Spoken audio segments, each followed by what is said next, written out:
મારા પતિના અવસાન પછી મેં મારી કરિયાણાની દુકાન પોતે સંભાળવાનું શરૂ કર્યું. આ માટે મેં એક નોકર રાખ્યો. તે મારી ઉંમરનો જ હતો અને દેખાવમાં ખૂબ જ આકર્ષક હતો. તે દુકાનમાં ખૂબ ઈમાનદારીથી કામ કરતો હતો. અમે બંને સાથે મળીને દુકાનનું કામ કરતા હતા.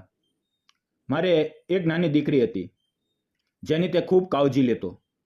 એક વખત તેને દુકાનેથી નીકળવામાં ઘણી વાર થઈ ગઈ. રાતનો સમય હતો, તેથી મેં તેને કહ્યું, આજે આટલી રાત્રે ન જા, અહીંયા જ રોકાઈ જા. તે રાત્રે તેણે મારા ઘરે જ રોકાવાનું નક્કી કર્યું. તો મિત્રો, મારું નામ અશ્વિની છે. હું દેખાવમાં ખૂબ જ સુંદર છું. હું એક ગામમાં રહેતી હતી. અમારા ઘરની હાલત ખૂબ જ ગરીબ હતી. મારું ભણતર પૂરું થયા પછી મારા ઘરવાળાઓએ મારા માટે લગ્નનો સંબંધ શોધવાનું શરૂ કર્યું. મારી માટે એક સારો સંબંધ આવ્યો જે તાલુકાના શહેરમાંથી હતો. યુવાન, દેખાવમાં ખૂબ સારો હતો અને ગ્રેજ્યુએટ હતો.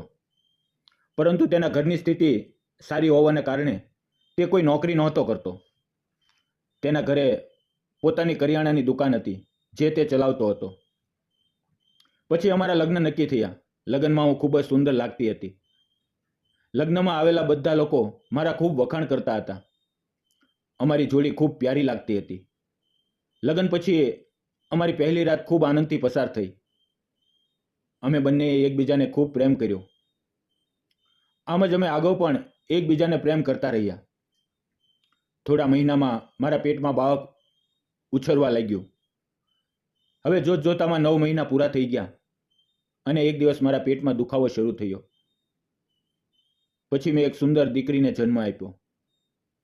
તે 2-3 મહિનાની હતી ત્યારે મારા પતિની તબિયત બગડી. તેમને હાર્ટ એટેક આવ્યો અને તેનું અવસાન થયું. તેના અવસાનથી મારા જીવનમાં મોટો આઘાત લાગ્યો. હું ખૂબ એકલી પડી ગઈ. મારા સાસુ સસરા નહોતા. આટલી નાની દીકરી અને હું દુઃખમાં ડૂબી ગઈ હતી. મને સમજાતું નહોતું કે શું કરું. પરંતુ હવે દીકરી હાથમાં હતી, તેથી કોઈ પણ રીતે જીવવું જરૂરી હતું. તેના માટે મારે જીવવું હતું. થોડા દિવસ હું મારા માયકે રહી. 1 મહિના પછી હું સાસરે પાછી આવી. 2-3 મહિનાથી દુકાન બંધ હતી. મેં વિચાર્યું કે મારે દુકાન ફરી શરૂ કરવી જોઈએ. પૈસાની કોઈ ખાસ કમી નહોતી, પરંતુ નાની દીકરી સાથે રસોઈ બનાવવી, વાસણ સાફ કરવા અને દુકાન સંભાળવી ખૂબ મુશ્કેલ હતી. મારા ઘરવાળાઓએ સલાહ આપી કે તું કોઈ નોકર રાખ જે તને મદદ કરશે. મેં નક્કી કર્યું કે હું દુકાન માટે નોકર રાખીશ. મેં દુકાનની બહાર એક પાટિયું લગાવ્યું. તેમાં લખ્યું કે કામ માટે નોકર જોઈએ છે, ઈમાનદાર હોવું જોઈએ, સારો પગાર આપવામાં આવશે. લગભગ 1 અઠવાડિયું પસાર થયું, પરંતુ કોઈ આવ્યું નહીં. એક દિવસ હું દુકાનમાં બેઠી હતી ત્યારે એક યુવક, લગભગ 32 થી 33 વર્ષનો હશે, તે આવ્યો અને બોલ્યો, મેં તમારું પાટિયું વાંચ્યું, મને કામ જોઈએ. મેં તેની સામે જોયું. તે દેખાવમાં ખૂબ જ સુંદર હતો. મેં તેને પૂછ્યું, તારું નામ શું છે? તેણે કહ્યું, મારું નામ શેખર છે. મેં પૂછ્યું, તને લખતા વાંચતા આવડે છે? આ બધું કામ તું કરી શકીશ? તે બોલ્યો, હા, હું ગ્રેજ્યુએટ છું. હું બધું કામ કરીશ. હું હિસાબ કિતાબ પણ બરાબર રાખીશ. મને બસ કામની જરૂર છે. મારા ઘરની હાલત પણ સારી નથી. મેં કહ્યું, તને 10,000 રૂપિયા પગાર મળશે. તે બોલ્યો, ઠીક છે. મેં પૂછ્યું, તું ક્યાં રહે છે? તે બોલ્યો, હું તમારા પડોશના ગામમાં રહું છું. જો તમે ઈચ્છો તો હું મારું આઈડી પ્રૂફ પણ બતાવી આપું. મને તેના પર ભરોસો થયો. મેં તેને કહ્યું કે તે બીજા દિવસથી કામે આવે. પછી મેં કહ્યું, કામે સમયસર આવવું પડશે. સવારે 9 વાગ્યે આવવાનું અને સાંજે 6 વાગ્યે જવું. તેણે કહ્યું, ઠીક છે. તે મારું ખૂબ સન્માન કરતો હતો. બીજે દિવસે મેં તેને દુકાન કેવી રીતે ચલાવવી, ગ્રાહકો સાથે કેવી રીતે વાતો કરવી, વજન કેવી રીતે તોલવું, હિસાબ કેવી રીતે રાખવો, આ બધું સમજાવ્યું. તે હા કરતો અને કામમાં લાગી ગયો. અમારું ગામ મોટું હતું, તેથી દુકાન પર ઘણા ગ્રાહકો આવતા. સારી કમાણી થતી હતી. હવે તે ધીરે ધીરે સારી રીતે કામ કરવા લાગ્યો. મારા માથેનો ઘણો બોજ હળવો થયો. હવે મારે ઘર તરફ ધ્યાન આપવાનો સમય મળતો હતો. મારી દીકરીને સમય આપી શકતી હતી. શેખર કામમાં રચ્યો પચ્યો થઈ ગયો હતો. તે દેખાવમાં પણ ખૂબ સુંદર હતો અને મારું ખૂબ સન્માન કરતો હતો. હું સવારે ઉઠીને મારી દીકરીનું બધું કામ, રસોઈ બનાવવી, વાસણ સાફ કરવા વગેરે પતાવીને દુકાને આવતી. હું અને શેખર આખો દિવસ દુકાનનું કામ કરતા. તેની સાથે વાતો કરતા દિવસ કેવી રીતે પસાર થઈ જતો તેનો ખબર જ નહોતી. પરંતુ એક ખાસ વાત એ હતી કે તે બપોરે ટિફિન લઈને નહોતો આવતો.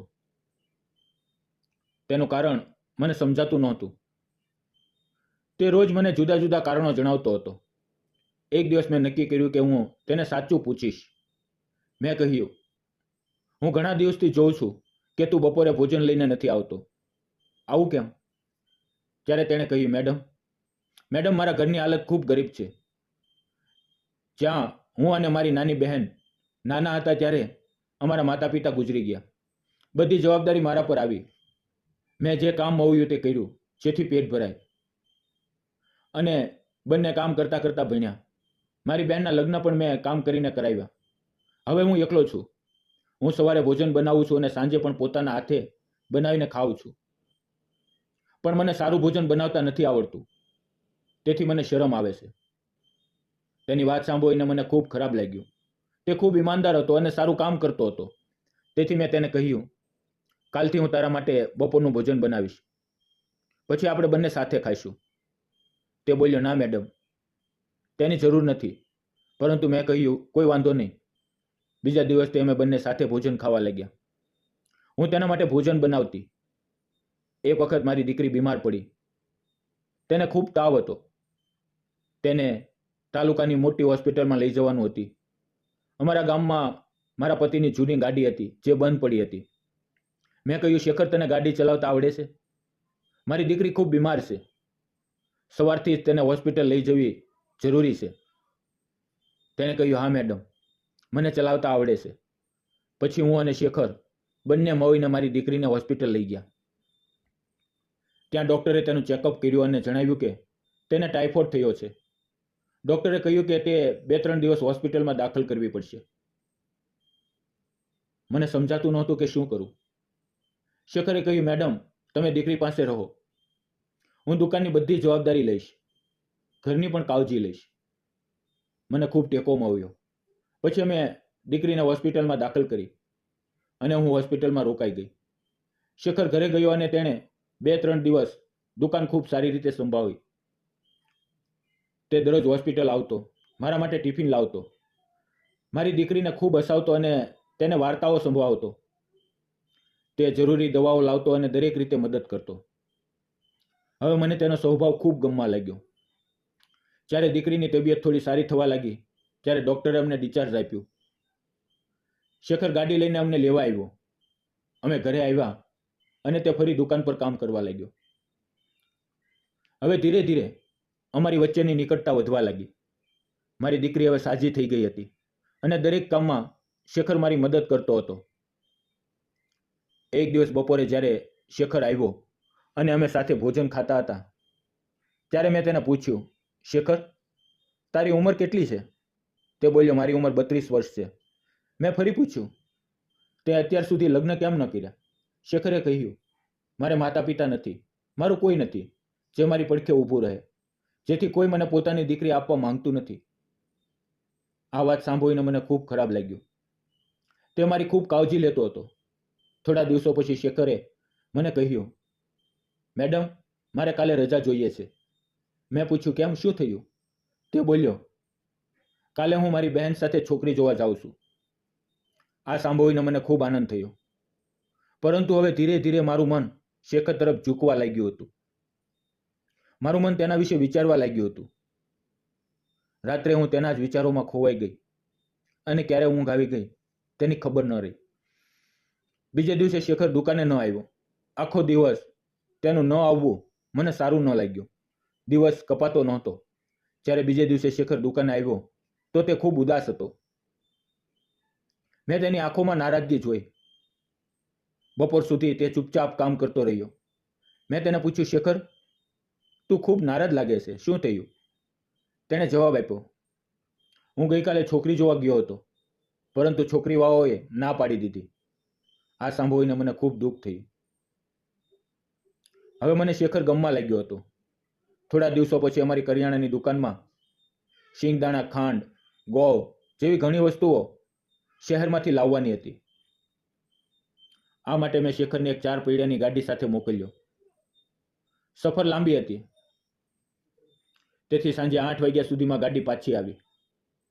ડ્રાઈવરે અને શેખરે મોવીને બધો સામાન નીચે ઉતાર્યો. આમાં લગભગ અડધો પોણો કલાક લાગ્યો. હવે રાતના લગભગ 9:45 વાગી ગયા. સામાન ખાલી કર્યા પછી શેખર મારી પાસે આવ્યો અને સામાનની રસીદ આપતા બોલ્યો, મેડમ, હવે હું જાઉં છું. મેં કહ્યું, શેખર, ખૂબ મોડું થઈ ગયું છે. હવે તું ઘરે જઈને ભોજન બનાવીશ તો કેટલું મોડું થશે. તેના કરતાં થોડી વાર રોકાઈ જા. હું ભોજન બનાવી દઉં, તું ખાઈને જજે.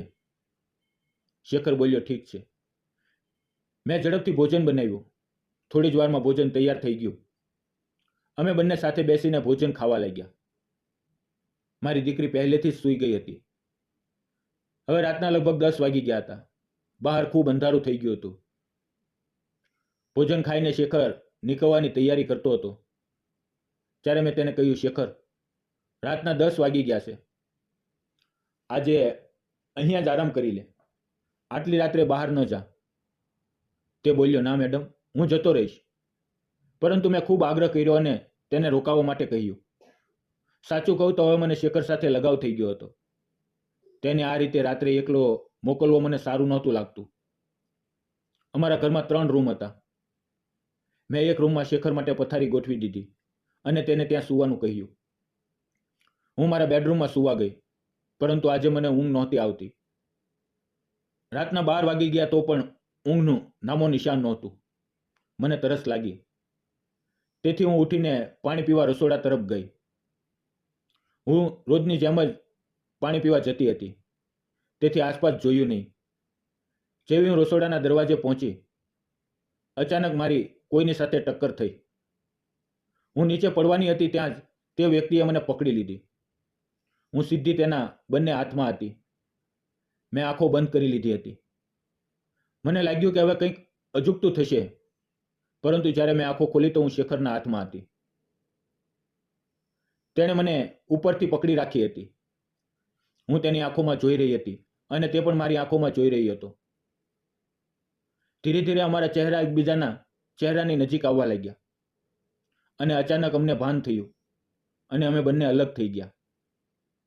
શેખર બોલ્યો, સોરી મેડમ, મને તરસ લાગી હતી. આજે ઊંઘ જ નથી આવી, તેથી હું પાણી પીવા ઉઠ્યો હતો. હું પણ હસીને બોલી, મને પણ ખૂબ મોડું થઈ ગયું.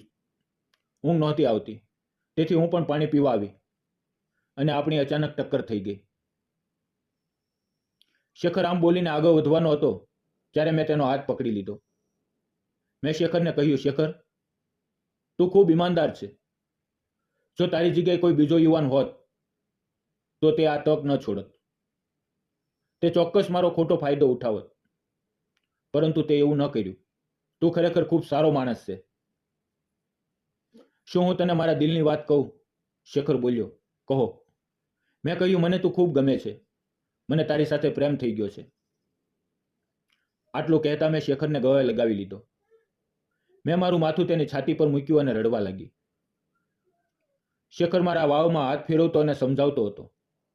હવે અમે બંનેએ નક્કી કર્યું કે અમે લગ્ન કરશું. આથી અમને એકબીજાને સહારો મળ્યો. શેખરને પણ એક સારી પત્ની મળવાની હતી. મારી દીકરીને પિતાનો પ્રેમ મળવાનો હતો. શેખરનો સ્વભાવ ખૂબ સારો હતો. અમે બંનેએ કોર્ટ મેરેજ કર્યા. હવે હું અને શેખર સાથે રહીએ છીએ અને અમારી કરિયાણાની દુકાન ચલાવીએ છીએ. હવે અમે ત્રણે ખૂબ ખુશ છીએ. મારી દીકરી ધીરે ધીરે મોટી થઈ રહી છે. તો મિત્રો, મેં અને શેખરે લગ્ન કરી લીધા. તમને શું લાગે છે? અમે સાચું કર્યું કે ખોટું? મિત્રો, જીવનમાં કોઈ ક્યારે કોનું થઈ જાય એ કહેવું મુશ્કેલ છે. એકલા જીવનમાં જ્યારે અચાનક કોઈનો સાથ મળી જાય તો જીવન ફરીથી ખીલી ઉઠે છે. શેખર અને મારો સંબંધ પણ એવો જ હતો. એક સંબંધ વિશ્વાસનો, પ્રેમનો અને સહારાનો. પ્રેમ એ માત્ર શારીરિક ભૂખ નથી, પરંતુ બે તૂટેલી આત્માઓનું ફરીથી મળવું પણ જરૂરી છે. મિત્રો, આ વાર્તા તમને કેવી લાગી અમને કોમેન્ટ કરીને જરૂર જણાવજો.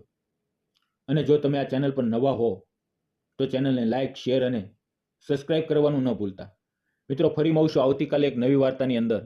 ત્યાં સુધી આવજો અને દરેક મિત્રોને હેપી દિવાળી. ફરી મળશું મિત્રો આવતીકાલે. ધન્યવાદ મિત્રો.